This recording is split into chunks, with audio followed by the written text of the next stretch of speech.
Bienvenue à cette session d'actualité de la mi-journée sur nos antennes. Mesdames et messieurs, bonjour.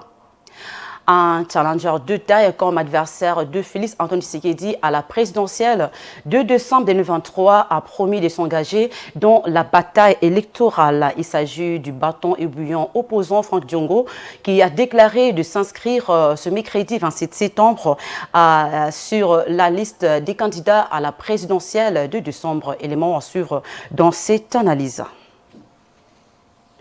On le croyait exclu du processus électoral, mais non. Le leader du mouvement lumumiste progressiste MLP, Franck Diongo, réapparaît sur la scène politique en se déclarant candidat à la présidentielle de décembre 2023. Franck Diongo a annoncé pour le mercredi 27 septembre qu'il sera au BRTC de la CENI. C'est donc un challenger de taille contre le président Félix Tshisekedi, un allié d'antan qui s'est retourné comme adversaire acharné qui ne jure que par son échec à sa propre succession. Battant et remuant, l'opposant Franck Diongo, qui promet de s'inscrire sur la liste des candidats à la présidentielle, va en principe déposer sa candidature juste après les positions de Augustin Matata Pognon, Constant Moutamba et Rex Kazadi, en attendant Moïse Katumbi, Délice Sanga, Félix Tshisekedi et éventuellement Martin Fayulu.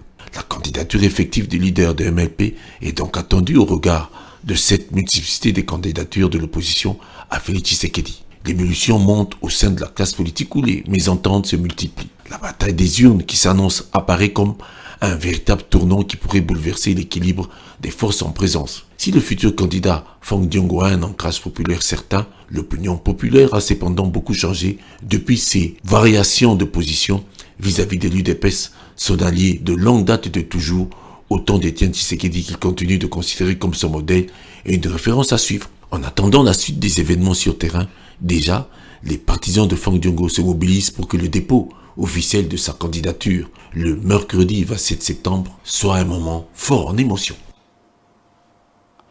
La Commission électorale nationale indépendante CENI a attribué les numéros de référence aux candidats députés nationaux après la publication des listes définitives. Sur le terrain, il s'observe déjà un déploiement sérieux des effigies des candidats alors que la période de la campagne électorale est prévue est encore à attendre. Perçu de la situation. Regardez. Depuis que la Commission électorale nationale indépendante CENI a franchi l'étape de l'attribution des numéros de référence aux candidats députés nationaux juste après la publication des listes définitives, il apparaît très clairement qu'avec ces numéros de candidats livrés, c'est une campagne précoce qui s'est engagée un peu partout dans la ville où tous les coins fréquentés de la capitale sont couverts des pancartes et banderoles de la plupart des candidats qui ont imprimé déjà leur numéro. Ce comportement, contraire aux exigences de la centrale électorale, démontre à quel point le désordre engagé risque de s'étendre et provoquer bien pire d'ici la date effective du démarrage de la campagne proprement dite. Dans les réseaux sociaux, dans certaines artères, c'est littéralement une véritable campagne électorale avant le coup d'envoi officiel que recommande la loi électorale. Alors que, lors du cadre de concertation, le président de la CENI, Denis Kadima, avait formellement interdit toute précipitation ou hâte sous peine d'être sanctionné, rien à faire. Ceux qui se livrent à de telles pratiques ne craignent pas de subir une éventuelle invalidation puisque c'est l'inondation et les descentes chaque week-end où des meetings se tiennent. Le Conseil supérieur de l'audiovisuel et de la communication CESAC est appelé à se saisir de ce dossier pour traquer tous les candidats qui usent des médias pour passer leurs messages de campagne, affichant leur numéro, leur attribué par la CENI sur le terrain, bien avant le coup d'envoi. À la fin de la cérémonie. Bien autre chose à présent, le procès de l'affaire Boukan Alonso devant la Cour constitutionnelle reprendra le 16 octobre prochain. Cette nouvelle remise a été accordée le lundi 25 septembre 2023 après que la défense de Matata Pognon ait déposé un certificat médical de leur client pour un repos médical de 45 jours. Selon les avocats de l'ancien Premier ministre, l'état de santé de leur client nécessite un repos médical. Les détails dans cet élément suivi. C'est en l'absence de l'ancien Premier ministre Augustin Matata Pognon qui s'est déroulée la troisième audience de ce procès. Séance tenante, les avocats du sénateur ont déposé un certificat médical de leur client dont l'état de santé se serait détérioré, d'où le repos de 45 jours lui imposé par son médecin. C'est ce qui justifie son absence à l'audience de ce jour. Fort de cet argument, Laurent Onyemba, l'avocat de l'ancien Premier ministre, a demandé à la la Cour d'accepter cette remise suivant l'article 147 de la Constitution. Le procureur général près la Cour constitutionnelle a qualifié de dilatoire la demande des avocats de l'ancien Premier ministre. Il s'est basé sur l'article 19 de la Constitution de la République pour demander à la Cour de rejeter cette énième demande des avocats du sénateur. Lorsqu'on vous renvoie à l'article 47 qui évoque les droits à la santé, pertinent. Mais moi je renvoie aussi à l'article 19, alinéa 2. Toute personne a droit à ce que sa cause soit entendue dans un délai raisonnable par les juges compétents. Ce certificat pour nous est un dilatoire. Les juges ont reçu les certificats médicaux déposés par les avocats d'Augustin Matata Pogno, mais ils ne l'ont pas examiné dans le fond. Ils se sont ensuite retirés pour délibérer à huis clos sur cette requête. À la reprise de l'audience, la Cour leur a accordé cette remise, mais pour une durée de 3 semaines, soit jusqu'au 16 octobre prochain.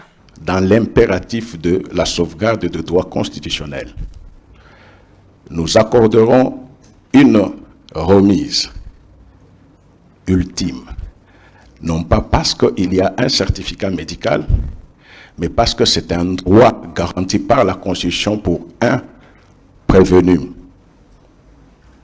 citoyen congolais, de jouir de tous ses droits lui garantis par la Constitution.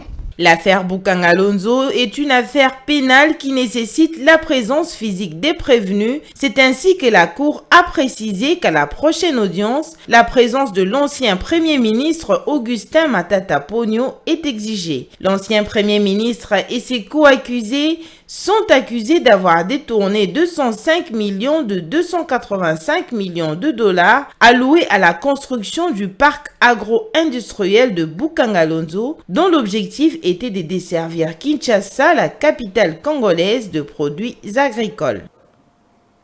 La demande de la liberté provisoire du journaliste Stanis Boujakera a été rejetée par le tribunal de grande instance de Kinshasa-Gombe dans une décision rendue le lundi 25 septembre, et ce malgré les multiples demandes des organisations de la société civile et des journalistes à travers la campagne Free Stanis. Il y a 2 semaines, le journaliste Boujakera est en détention à la prison centrale de Makala, poursuivi pour propagation de faux bruits, faux en écriture et autres. Image et commentaires. Le tribunal des grandes instances de Kinshasa-Gombe a rejeté la demande de mise en liberté provisoire du directeur de publication adjoint d'actualité.cd et correspondant de Jeune Afrique et Reuters. Le journaliste Stanis Boujakera reste maintenu en détention à la prison centrale de Makala, malgré les multiples déclarations de sa libération par des officiels, des journalistes, des organisations et acteurs de la société civile. Le journaliste reste détenu. Interpellé à l'aéroport international de Njili il y a 2 semaines, Stanis Boujakera est poursuivi pour faux en écriture, falsification de sceaux de l'État, propagation de faux bruits et transmission de messages erronés et contraires à la loi en rapport avec le meurtre du député et ancien ministre du Transport Chérubin Okende. Il risque jusqu'à 10 ans de prison, plus encore si les peines sont cumulées en raison d'une disposition du nouveau code numérique. C'est tout pour la mi-journée. Je vous retrouve à 15h30. Au revoir.